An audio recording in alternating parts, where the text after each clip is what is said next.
Hello students, I am Kritika Patil from Access Institute and today we are going to study about the topic plant growth and development. See, development is a phenomena that includes two processes, that is growth and differentiation. We are going to study both these processes one by one in detail, alright? इससे पहले plants में development को पहले हम लोग समझते हैं कि plant का germination कैसे हो रहा है। जब एक मेल और फीमेल गैमेट आपस में फ्यूज करते हैं तो जाइगोट का फॉर्मेशन होता है और अब उस जाइगोट में जब सेल डिवीजन होना होगा तो वो सेल डिवीजन एक ऑर्डर्ड सीक्वेंस में होता है। यही ऑर्डर्ड सीक्वेंस डेवलपमेंट का प्रोसेस होता है। दैट ये ऑर्डर्ड सीक्वेंस का क्या मतलब है? ऑर्डर्ड सीक्वेंस मींस जो भी सेल डिफरेंस पहले क्या होता है, पहले सेल एक अनडिफरेंशिएटेड मास ऑफ सेल होती है जिसको हम लोग कैलस बोलते हैं। कैलस क्या हो गया? Callus is a undifferentiated mass of cells जिसमें डिफरेंशिएशन होता है, जिसमें हर एक ग्रुप ऑफ सेल्स है जिसको पता नहीं है कि उसको क्या बनाना है, कौन सी सेल को शूट सिस्टम बनाना है, कौन सी सेल को रूट सिस्टम बनाना है। तो उस टिश्यू को हम कैलस कह रहे हैं। लेकिन जैसे जैसे उस टिश्यू में डिफरेंशिएशन होने लगता है, उस टिश्यू में सेल कौन सी सेल्स क्या ओरिजिन फॉर्म करेगी वो पता चल जाता है। तो उसी डिवीजन को जब एक सीक्वेंस ऑर्डर्ड फॉर्म में हो रहा है सेल डिवीजन, तो वही तो सक्सेशन है, वही तो प्लांट की लाइफ को लीड करेगा। तो उसी प्रोसेस को हम डेवलपमेंट कहते हैं। जर्मिनेशन के बाद ही ये जाइगोट में जाइगोट से जब जर्मिनेशन होना है तो ये ऑर्डर्ड सीक्वेंस फॉलो करके प्लांट्स जर्मिनेट कर रहे हैं और अल्टीमेटली ये पूरे के पूरे ट्री का डेवलपमेंट है। तो यही चीज लिखी हुई है, development is a process of sum of two processes, that is growth and differentiation. The development of a mature plant from a zygote. कई बार मैंने बताई कि zygote से जब पूरा का पूरा plant बनेगा तो they follow a precise and ordered succession of events. यानी कि जितने भी इवेंट्स होंगे, जितने भी सेल डिविजन्स होंगे, वो सारे सेल डिविजन्स एक ऑर्डर्ड सीक्वेंस में होंगे, तभी जाके पूरा का पूरा प्लांट डेवलप करेगा। लिखा हुआ है the first step in this process is seed germination. ये तो बहुत ऑब्वियस सी बात है कि जब कोई भी प्लांट जर्मिनेट कर रहा है तो जब कोई भी प्लांट पूरा का पूरा डेवलप कर रहा है तो सबसे पहले उसमें क्या प्रोसेस हुआ होगा? जर्मिनेशन हुआ होगा। वो सॉइल में गया होगा, सॉइल में उसको फेवरेबल कंडीशंस मिली होंगी, जिसके बाद पूरा का पूरा प्लांट जर्मिनेट किया होगा। इन केस अगर सीड को वो फेवरेबल कंडीशंस नहीं मिलती है तब क्या होगा? तब अनफेवरेबल कंडीशंस में सीड जर्मिनेट नहीं करेगा। वही पॉइंट लिखा हुआ है, in the absence of such favourable. देखो फेवरेबल कंडीशंस प्लांट्स के लिए क्या है? अच्छी बारिश हो, अच्छा धूप हो, सॉइल न्यूट्रिएंट रिच मीडियम में प्रेजेंट हो तो फिर प्लांट जल्दी से ग्रो कर जाता है। अगर ऐसी फेवरेबल कंडीशंस प्रेजेंट नहीं है तो फिर सीड का जर्मिनेशन जो है वो फेल हो जाता है। उस समय सीड जर्मिनेट नहीं करेगा और सीड एक ऐसी डॉर्मेंसी की स्टेट में चला जाता है। डॉर्मेंसी का मतलब होता है सीड जो है वो सो गया। जब तक उसको फेवरेबल कंडीशन नहीं मिली, सीड जो है वो अपनी रेस्पिरेशन रेट को सबसे मिनिमाइज कर दिया, यानी कि अपनी ग्रोथ को क्या कर दिया? सस्पेंड कर दिया।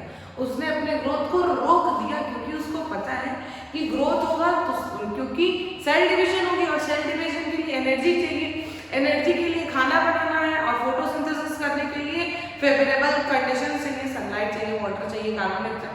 और अगर ये सब फेवरेबल कंडीशंस नहीं है तो ग्रोथ कहाँ से होगी? तो प्लांट क्या किया? प्लांट ने अपनी ग्रोथ को ही रोक दिया कि अब अगले सीजन में जब हमें फेवरेबल कंडीशंस मिलेंगी तब हम जर्मिनेट करेंगे। तो ऐसी बहुत सारी सीड्स होती हैं जो कि नेक्स्ट सीजन में फिर से डेवलप होती है, फिर से जर्मिनेट करती है, क्योंकि सीजन चेंज होने की वजह से फेवरेबल कंडीशन उनकी चली गई होती है। तो उस अनफेवरेबल कंडीशन में प्लांट्स ग्रो नहीं करते। जब वापस से फेवरेबल कंडीशन आती है, the favourable condition once resume, those seeds starts their metabolic activities. Metabolic activities का मतलब है वही रेस्पिरेशन, फोटोसिंथेसिस और ये नॉर्मल ट्रांसपिरेशन, ऐसे प्रोसेसेस जो प्लांट्स अक्सर कर रहा है, वो मेटाबॉलिक एक्टिविटीज को प्लांट फिर से रिज्यूम करता है, जिसकी वजह से उनकी ग्रोथ होने लगती है और वो अल्टीमेटली जर्मिनेट कर जाते हैं। इतना पढ़ने के बाद हम ग्रोथ का एक देखो डेवलपमेंट में हमें पता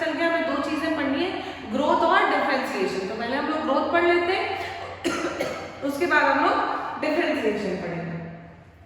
तो growth can be defined as a increase in cell mass, यानी कि सेल प्रोटोप्लाज्म में अगर ग्रोथ हो रही है, अंदर से सेल के अंदर अगर ग्रोथ है तो वो ग्रोथ है, यानी कि सेल का कंटेंट बढ़ना चाहिए।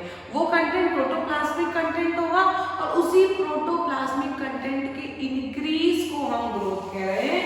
वही चीज लिखी हुई है, ग्रोथ है कैसा, इरिवर्सिबल परमानेंट इंक्रीज है। देखो एक बार जैसे तुम्हारी हाइट बढ़ गई तो अब तुम छोटे नहीं हो सकते, है ना, कि थोड़ा सा हम चाह रहे हैं कि अच्छा हम बहुत ज्यादा लंबे थोड़ा छोटे, नहीं, ऐसा नहीं है। ग्रोथ क्या है, ग्रोथ एक परमानेंट इंक्रीज है, इरिवर्सिबल है, तुम्हारे चाहने से नहीं होगा। तो एक बार अगर सेल कंटेंट बढ़ गया तो वो कम नहीं होगा। तो ग्रोथ वही है, एक परमानेंट इरिवर्सिबल इंक्रीज है साइज में, जिसमें किसी भी सेल में या उसके कुछ पार्ट्स में इंक्रीज हुआ होगा, तभी तो ग्रोथ हुई। ओरिजिनल से अगर उसके सेल्स में कोई इंक्रीमेंट हुआ है उसी को हम ग्रोथ कह रहे हैं। और ग्रोथ एक ऐसी करनी, याद करो रेस्पिरेशन में हम लोगों ने पढ़ा है, respiration is a amphibolic pathway. तो एम्फीबॉलिक पाथवे क्या होता है, जिसमें कैटाबॉलिज्म भी चल रहा हो और एनाबॉलिज्म भी चल रहा हो। वहां पे मैंने डिटेल में एक्सप्लेन किया था कैटाबॉलिज्म और एनाबॉलिज्म क्या है। कैटाबॉलिज्म मीन्स होता है कि किसी बड़े मॉलिक्यूल को छोटे छोटे मॉलिक्यूल्स में डिवाइड करना, और एनाबॉलिज्म का मतलब होता है कि छोटे छोटे मॉलिक्यूल्स का मिलकर के एक बड़ा मॉलिक्यूल बना। ठीक, तो जब ग्रोथ हो रही है तो दोनों ही चीजें हो रही होंगी, कैटाबॉलिज्म भी हो रहा होगा किसी को एनर्जी प्रोवाइड करने के लिए, और एनाबॉलिज्म भी हो रहा होगा, क्योंकि अल्टीमेटली हमें सेल कंटेंट ही तो सिंथेसाइज करना है, वही तो सेल ग्रोथ होगी। तो ये मेटाबॉलिक प्रोसेस जिसमें एनाबॉलिज्म और कैटाबॉलिज्म दोनों ही हो रहा है। ग्रोथ एक ऐसा प्रोसेस है, और क्योंकि ग्रोथ के लिए हमें एनर्जी चाहिए, यानी एटीपी एनएडीपीएच चाहिए, इसीलिए लिखा है at the expense of energy, यानी कि एनर्जी को खर्च करते हुए हम ये ग्रोथ को अटेन करते हैं। एग्जाम्पल लिखा है एक्सपेंशन ऑफ लीफ, यानी कि लीफ का बड़ा होना, हाइट का बड़ा होना, रूट का बढ़ना, फ्रूट का डेवलपमेंट, ये सब कुछ ग्रोथ है। ग्रोथ के कई सारे एग्जाम्पल्स हैं। एक अल्टीमेट एग्जाम्पल आपको इजीली समझने के लिए कि अगर लीफ छोटी से बड़ी हो रही है तो इसका मतलब ग्रोथ हो रहा है। अब ग्रोथ देखो दो तरह का होता है, एक होता है डिटरमिनेट और एक होता है इनडिटरमिनेट। हमारे में डिटरमिनेट ग्रोथ है, मतलब हमें पता है कि अच्छा हमारी बॉडी अल्टीमेटली 5 to 6 फीट तक ग्रो करेगी, उसके बाद हो गया, ग्रोथ स्टॉप हो जाती है। बट प्लांट्स में जो ग्रोथ होती है, प्लांट्स की growth open form of growth होती है, मतलब प्लांट्स को नहीं पता है कि डेवलपमेंट कितना करना है, वो ग्रोथ करते जा रहे हैं। देखो ये फिगर में देखो, यहाँ पे फ्रूट है, उसके बाद भी ग्रो कर रहे हैं, फिर फ्रूट होगा, फिर ग्रो करते जाएंगे।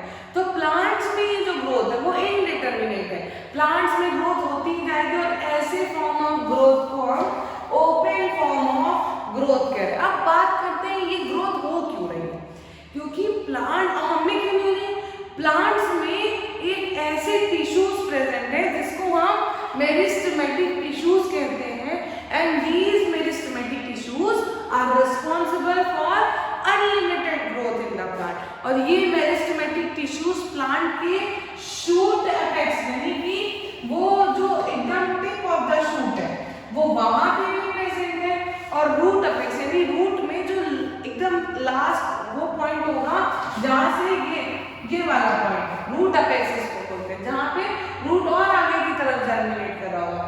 तो इस रूट एपेक्स और शूट एपेक्स में ये प्लांट जो है वो ग्रो करते हैं, और मेरिस्टेमेटिक टिश्यूज यहाँ इसके अंदर प्रेजेंट होंगे। तो इस मेरिस्टेमेटिक टिश्यू में डिविजन की वजह से ये रूट अल्टीमेटली ग्रो करते जाते हैं, शूट ग्रो करते जाते हैं। तो इस फॉर्म ऑफ ग्रोथ को हम इनडिटरमिनेट ग्रोथ बोल रहे हैं। वही चीज लिखी हुई है कि प्लांट ग्रोथ यूनिक है because plants retain the capacity of unlimited growth throughout their life, यानी कि जब तक प्लांट का लाइफ स्पैन है तब तक प्लांट में सेल डिवीजन होता रहेगा उसकी मेरिस्टेमेटिक टिश्यूज में, और ग्रोथ होती जाएगी। ये एबिलिटी है क्योंकि उनके पास ये मेरिस्टेमेटिक टिश्यूज है जिसको हम मेरिस्टेम्स कहते हैं। और ये सर्टेन लोकेशन क्या है, मैंने अभी बताई ना कि प्लांट के रूट एपेक्स और शूट एपेक्स में प्रेजेंट है। तो ये दोनों तो हाइट बढ़ाने का काम कर रहे हैं। अभी हम बात करते हैं कि गर्थ कौन बढ़ा रहा है, प्लांट की विड्थ कौन बढ़ा रहा है। लिखा हुआ है ये सेल्स जो अभी रूट अपेक्स और शूट अपेक्स में फॉर्म होती है वो धीरे धीरे अपनी डिवाइड करने की कैपेसिटी को लूज कर देती है। दैट मीन्स कि वो सेल्स क्या हो गई, वो सेल्स अब मैच्योर हो गई हैं, उनमें सेल डिवीजन की कैपेसिटी लूज हो चुकी है और इसके बाद वो क्या कर रही है, प्लांट बॉडी में सपोर्ट का काम कर रही है। वो प्लांट में है तो but they are not including in the cell division anymore, और वो लोग सपोर्ट कर रहे हैं प्लांट को, क्योंकि प्लांट में ऐसी मैक्सिमम सेल्स होती हैं जो सेल्स डेड टिश्यूज और डेड सेल्स से मिलकर के बनी होती हैं और उनका काम होता है प्लांट को सपोर्ट करना, क्योंकि अल्टीमेटली प्लांट को ही तो हमारे पास तो रहने के लिए घर है, हम घर में रह सकते हैं, जब बाहर आंधी चल रही है तो हम घर में, हमें कोई नुकसान नहीं होगा। बट उस टाइम पे स्टॉर्म की कंडीशन में प्लांट को तो वही रहना है ना, तो जितना ज्यादा स्ट्रेंथ होता है प्लांट के पास वो उतना ज्यादा ऐसी अनफेवरेबल कंडीशन को विथस्टैंड कर लेता है और पेड़ नहीं गिरता है। तो इसीलिए बहुत सारे टिश्यूज जो है वो पेड़ में सिर्फ और सिर्फ सपोर्ट के लिए प्रेजेंट होते हैं। उसके बाद हम बात करते हैं कि ये जो ये ओपन फॉर्म ऑफ ग्रोथ है वो सिर्फ और सिर्फ हाइट के लिए मैंने बता दिया कि रूट अपेक्स और शूट अपेक्स में प्रेजेंट है। मैंने बोला ये मार्क करते हैं कि कौन प्लांट की गर्थ इंक्रीज कर रहा है, विड्थ इंक्रीज कर रहा है। तो cambium is a meristem that is responsible for increasing the girth of the plant. और हम कहें कि ये लेटरल मेरिस्टेम है जो कि प्लांट की विड्थ इंक्रीज कर रहा है। अभी हमने क्या पढ़ा कि शूट एपिकल और रूट एपिकल जो मेरिस्टेम्स है वो प्लांट्स की हाइट इंक्रीज कर रहे हैं। तो जो हाइट इंक्रीज कर रहा है उसको हम बोलते हैं primary growth of the plant, और ये इलॉन्गेशन के लिए काम कर रहा है along with their axis। Axis मतलब ये लीनियर इंक्रीज होगा, ठीक है, इस तरह से इंक्रीज हो रहा है। मगर जो लेटरल इंक्रीज कर रहा है वो लेटरल इंक्रीज ये कैम्बियम की वजह से हो रहा है। और अगर हम हाइट की इंक्रीज को प्राइमरी ग्रोथ कह रहे हैं तो प्लांट्स का विड्थ जो इंक्रीज होगा उसको हम क्या बोलेंगे, secondary growth of the plant बोलेंगे। प्राइमरी इंक्रीज हम हाइट की इंक्रीजमेंट को बोल रहे हैं और सेकेंडरी ग्रोथ हम किसको बोल रहे हैं, लेटरल ग्रोथ को हम सेकेंडरी ग्रोथ बोल रहे हैं। वही चीज हम एक बार डायग्राम में अगर देख के समझने की कोशिश करें तो ये देखो एक सिलेंड्रिकल फॉर्म में इस तरह से एक टिश्यू लिया गया है जिसका अपर पार्ट में शूट एपिकल मेरिस्टेम है और लोअर में रूट एपिकल मेरिस्टेम है। अब इस शूट एपिकल मेरिस्टेम्स की सेल जब डिवाइड होगी तो जो न्यूली सेल्स है, न्यूली फॉर्म्ड सेल्स है, वो धीरे धीरे और डिवीजन करेंगी तो पुरानी वाली सेल्स नीचे आती जाएंगी। ये वही सेल्स है जो कि अपना सेल डिवीजन की कैपेसिटी लूज कर चुकी होंगी, यानी क्या हो चुकी होंगी, मैच्योर हो चुकी होंगी। तो ये वाला क्या हो गया, ये वाला हो गया जोन ऑफ डिवीजन हो गया, ये जोन ऑफ डिवीजन हो गया। ये वाली सेल्स जो है वो मैच्योर हो रही है तो ये जोन ऑफ मैच्योरेशन हो गया जहाँ पे सेल्स मैच्योर। अच्छा, मैच्योर होने का मतलब पता है, मैच्योर होने का मतलब होता है कि सेल का प्रोटोप्लाज्मिक कंटेंट इंक्रीज हो रहा है। जो सेल्स डिवाइड करेंगी उनका प्रोटोप्लाज्म ज्यादा है, तो जब वो मैच्योर होंगी तो सेल वॉल जब डिवाइड करते हैं तब सेल वॉल थिन होती है, जब मैच्योर होता है तो सेल वॉल थिक हो जाती है। और उसके बाद जब ये पूरी तरह से मैच्योर हो चुकी है तो नेक्स्ट जो जोन आता है उसको हम जोन ऑफ डिफरेंशिएशन कहते हैं। That means the cell has loosed the capacity to divide.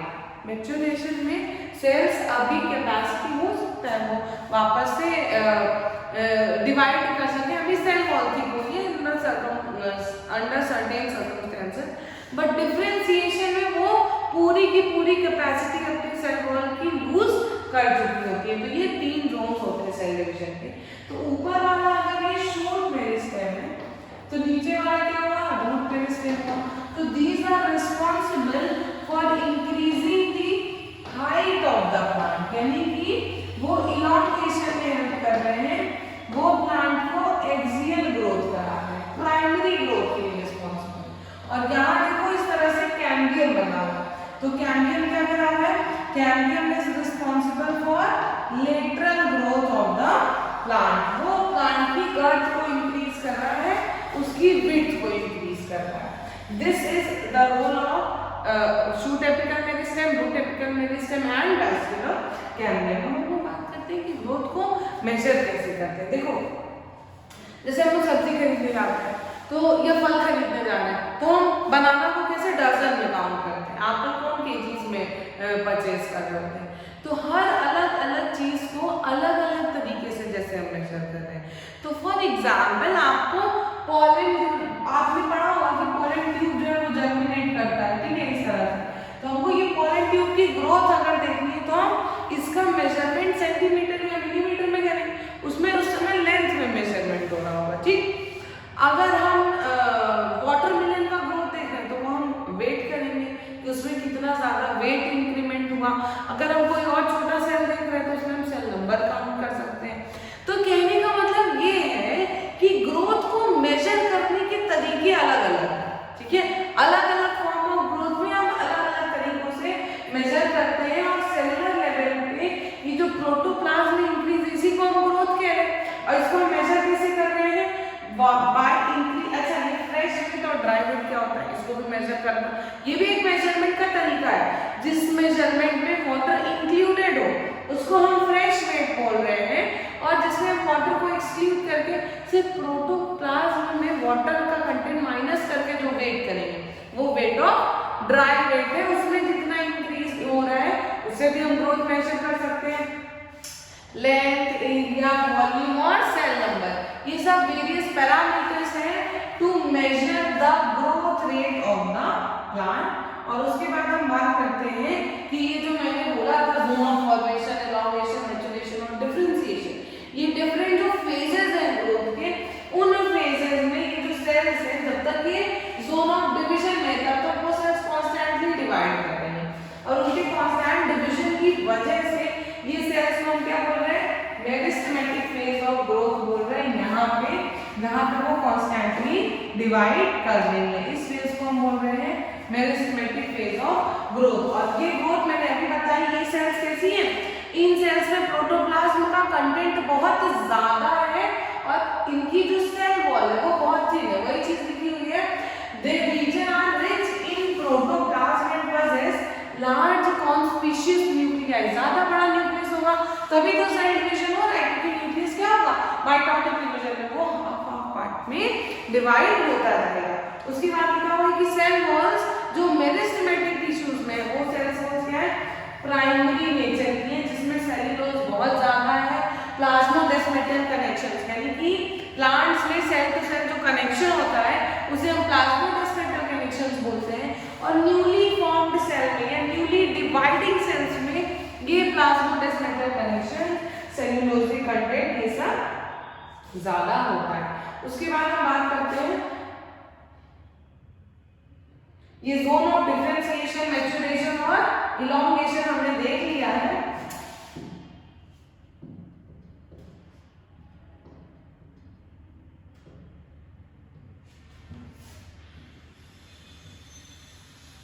अब हम बात करते हैं ग्रोथ रेट।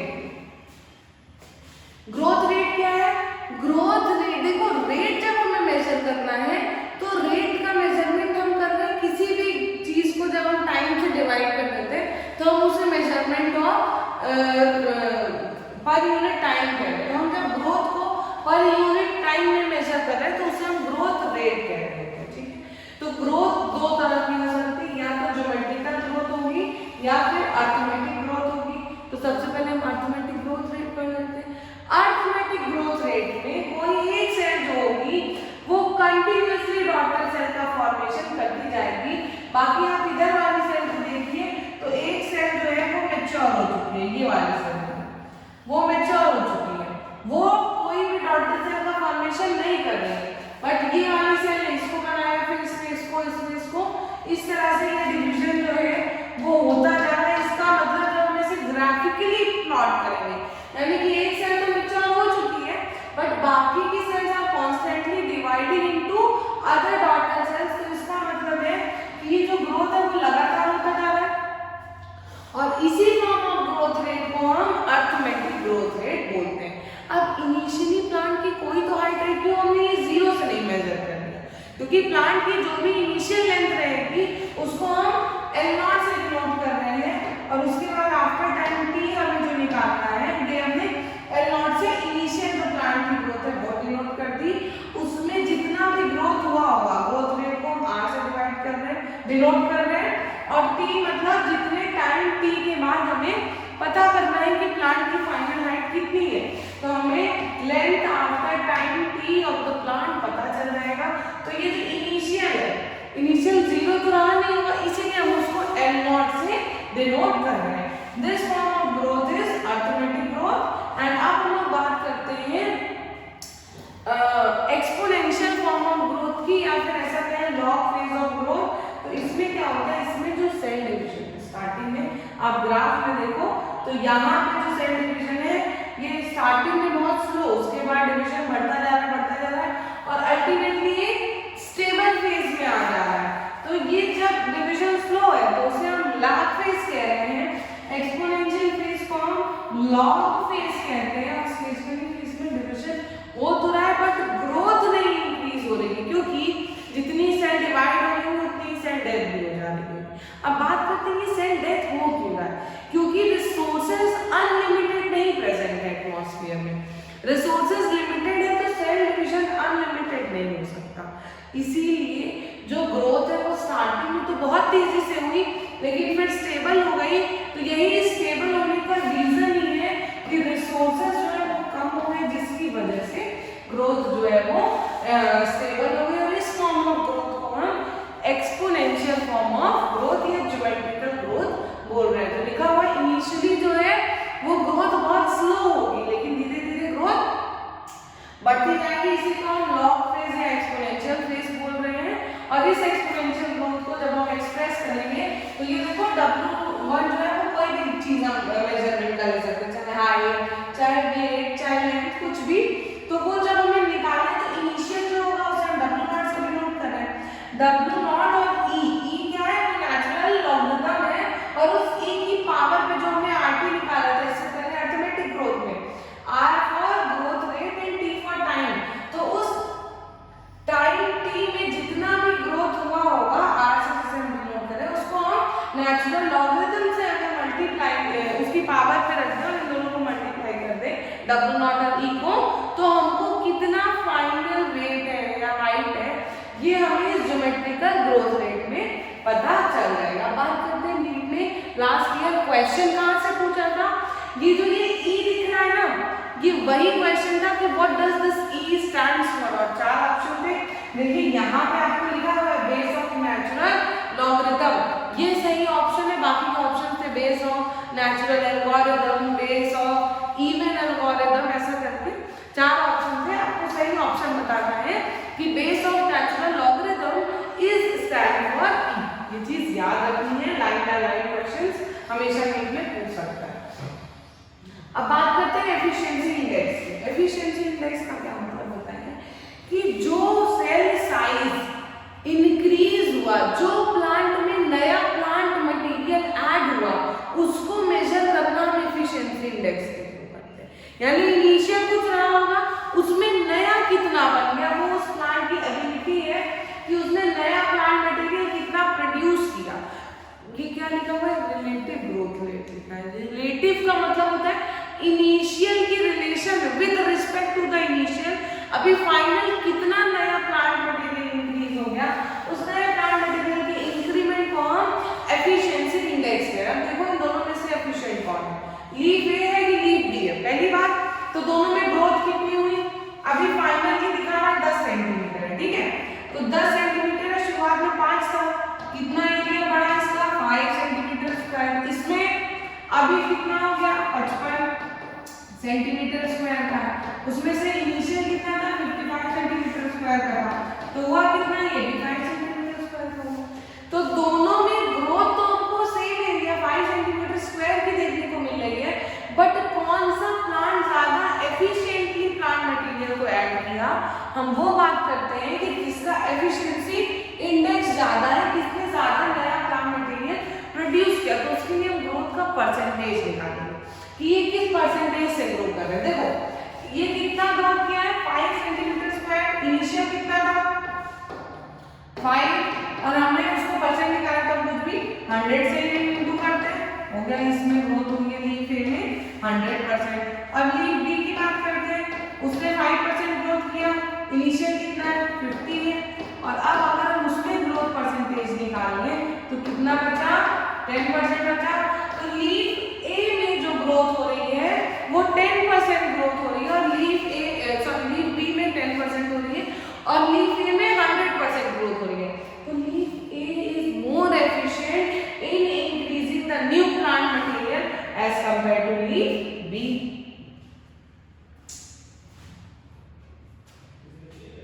उसके बाद हम बात करते हैं डिफरेंशिएशन। डिफरेंशिएशन क्या है? डिफरेंशिएशन अभी मैंने बताया था, जब सेल एक बार रूट एपिकल और शूट एपिकल मेरिस्टेम्स में कैपेसिटी जो है सेल डिवीजन की वो लूज कर देती है, पूरी तरह से मैच्योर हो जाती है, और उसका जो फंक्शन होता है वो स्पेसिफिकली वही फंक्शन परफॉर्म करने लगती है, तो इसको हम बोलते हैं डिफरेंशिएशन। डिफरेंशिएशन में कुछ ऐसे चेंजेस होते हैं जिसमें इनकी सेल वॉल और प्रोटोप्लाज्म जो है वो थिक हो जाती है, जिसकी वजह से ये डिफरेंशिएटेड सेल होते हैं। एग्जांपल में लिखा है क्राइटेरियन एलिमेंट, ये जाइलम की बात की हुई है, और ये जाइलम में क्या हो रहा है, ये अपना प्रोटोप्लाज्म लूज कर देते हैं, ये डेड सेल हो जाते हैं। बट जरूरी नहीं है कि हर डिफरेंशिएटेड सेल डेड सेल हो, क्योंकि ऐसी बहुत सारी लिविंग सेल्स भी हैं जो कि डिफरेंशिएट हो जाती है, जिनमें उस समय तक सेल की डिवाइड करने की कैपेसिटी लूज हो जाती है, उसे हम डिफरेंशिएटेड सेल्स बोलते हैं। अब बात करते हैं डी डिफरेंशिएटेड और री डिफरेंशिएशन।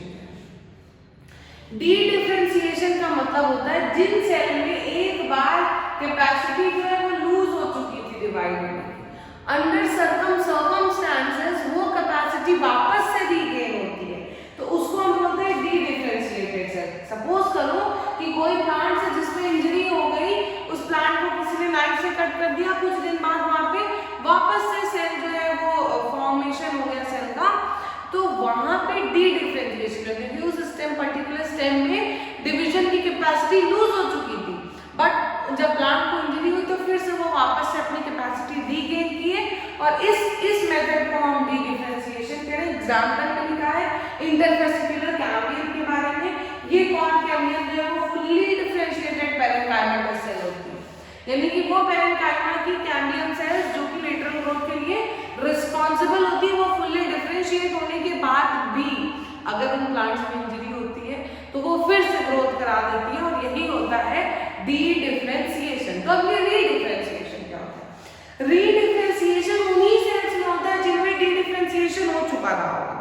फिर से सुनो, री डिफरेंशिएशन उन्हीं सेल्स में होता है जिनमें डी डिफरेंशिएशन हो चुका होगा। दैट मींस कि पहले तो डिफरेंशिएशन हुआ होगा, एक बार वो सेल्स अपनी डिवाइड करने की कैपेसिटी लूज कर दी, अब उनकी डिवाइड करने की कैपेसिटी लूज करने के बाद उन सेल्स को इंजरी हुई, उनमें डी डिफरेंशिएशन हुआ, फिर से डिवाइड करी, फिर से अपनी कैपेसिटी लूज कर दी, अब फिर से इंजरी उन्हीं सेल्स में हो गई, तो अब वो दोबारा से जब कैपेसिटी रीगेन करती है तो उस सेल्स को हम बोलते हैं री डिफरेंशिएटेड सेल्स, और ये सेल्स फिर से मैच्योर होती हैं और अपना वैसा ही फंक्शन परफॉर्म करती है। दैट मींस कि वो एक बार कैपेसिटी रीगेन की, मतलब दूसरी बार कैपेसिटी रीगेन करी, और उसके बाद वो फिर से अपनी कैपेसिटी जो है वो डिवीजन की लूज कर देती है, और as a mature cell they act to perform inside the plant. अब बात करते हैं डेवलपमेंट जो है, डेवलपमेंट में हमने ग्रोथ और डिफरेंशिएशन पढ़ लिया, तो ये जो डेवलपमेंट का पूरा प्लांट का साइकिल है, जर्मिनेशन से लेकर सेनेसेंस तक, सेनेसेंस मतलब प्लांट की डेथ तक, वो डिपेंड करता है सिर्फ ग्रोथ और डिफरेंशिएशन पे ही नहीं, वो उस इन्वायरमेंट पे भी डिपेंड करता है जिसमें प्लांट का ग्रोथ हो रहा होगा, उस हैबिटेट पे डिपेंड करता है। तो अगर किसी भी सीड को जर्मिनेट करने के लिए हम डिफरेंट इन्वायरमेंट प्रोवाइड कर रहे हैं, तो हमें डिफरेंट टाइप का प्लांट भी देखने को मिलेगा, और इसी एबिलिटी ऑफ प्लांट को हम बोलते हैं plasticity. This question has been asked in NEET 2021 कि व्हाट इज प्लास्टिसिटी। तो तुम लोगों को पता होना चाहिए कि प्लास्टिसिटी प्लांट की वो एबिलिटी है कि वो अलग अलग इन्वायरमेंट में अलग अलग लाइफ फॉर्म के फेजेस फॉलो कर ले और अलग अलग स्ट्रक्चर फॉर्म कर ले, different kind of structure form कर रहा है। यहाँ पे देख लो, एक प्लांट है जिसका जुगलाइन फेज ये है, ठीक। अब वो अडल्ट होना तो ऐसा होगा, तो जब वो टेरेस्ट्रियल हैबिटेट में है तो उसका अडल्ट फॉर्म ये है, और जब वो वाटर हैबिटेट में है तो उसका अडल्ट फॉर्म चेंज हो गया। क्यों? क्योंकि यहाँ पे तो वाटर करंट के थ्रू अगर ये ऐसा लीफ फॉर्म पाया बना रहता तो ये लीव्स तो वहाँ पे वाटर करंट के थ्रू फट जाती, तो ये प्लांट अल्टीमेटली उसकी डेथ ही होनी थी। इसलिए इस प्लांट ने अडाप्ट कर लिया, इसने अपना लीफ स्ट्रक्चर मॉडिफाई कर लिया कि अब इसमें जो भी वाटर करंट होंगे वो उसको विथस्टैंड कर सकता है। इसका मतलब कि डेवलपमेंट में ग्रोथ और डिफरेंशिएशन हो तो रहा है, बट वो ग्रोथ और डिफरेंशिएशन किस चीज पे डिपेंड कर रहा है? उस इन्वायरमेंट पे जहाँ पे सीड जर्मिनेशन हुआ होगा, जहाँ प्लांट ग्रो कर रहा होगा। उसके बाद हम बात करते हैं ये फोटो पीरियोडिज्म क्या है। फोटो मीन्स होता है लाइट और periodism means duration of time. तो वो ड्यूरेशन ऑफ टाइम जिसमें लाइट जो है वो प्लांट को चाहिए ही फ्लावरिंग के लिए, उस पार्ट को हम फोटो पीरियोडिज्म कहते हैं। मगर ऐसे बहुत सारे प्लांट्स होते हैं जिनको लाइट का कितना ड्यूरेशन मिल रहा है उससे उन्हें कोई फर्क नहीं पड़ता। तो जो minimum requirement of light duration है उसको हम बोलते हैं क्रिटिकल ड्यूरेशन। ठीक, अब जिन प्लांट्स में ये क्रिटिकल ड्यूरेशन से कम लाइट मिलने पे फ्लावरिंग नहीं होती है उसको हम बोलते हैं लॉन्ग डे प्लांट, क्योंकि उनको उससे ज्यादा जो है वो चाहिए रहता है फ्लावरिंग के लिए, उससे ज्यादा सनलाइट चाहिए होती है, तो उसको हम बोलते हैं क्रिटिकल फोटो पीरियड से भी ज्यादा चाहिए, इसका मतलब वो लॉन्ग डे प्लांट्स है। और क्रिटिकल फोटो पीरियड से कम चाहिए तो भी फ्लावरिंग होगी, इसका मतलब वो शॉर्ट डे प्लांट है। और फोटो पीरियोडिज्म से कोई फर्क ही नहीं पड़ रहा प्लांट को, चाहे क्रिटिकल पीरियड जो भी हो, सनलाइट कितना भी मिले, फ्लावरिंग होनी ही होनी है। इसको हम बोलते हैं डे न्यूट्रल प्लांट्स, यानी कि प्लांट्स को कोई फर्क नहीं पड़ रहा है कि कितना एक्सपोजर हो रहा है सन में, कितना एक्सपोजर हो रहा है डार्क में, तो ऐसे प्लांट्स को हम बोलते हैं डे न्यूट्रल प्लांट, और ऐसे प्लांट्स की ग्रोथ हो जाती है। This was about photo periodism. Thank you.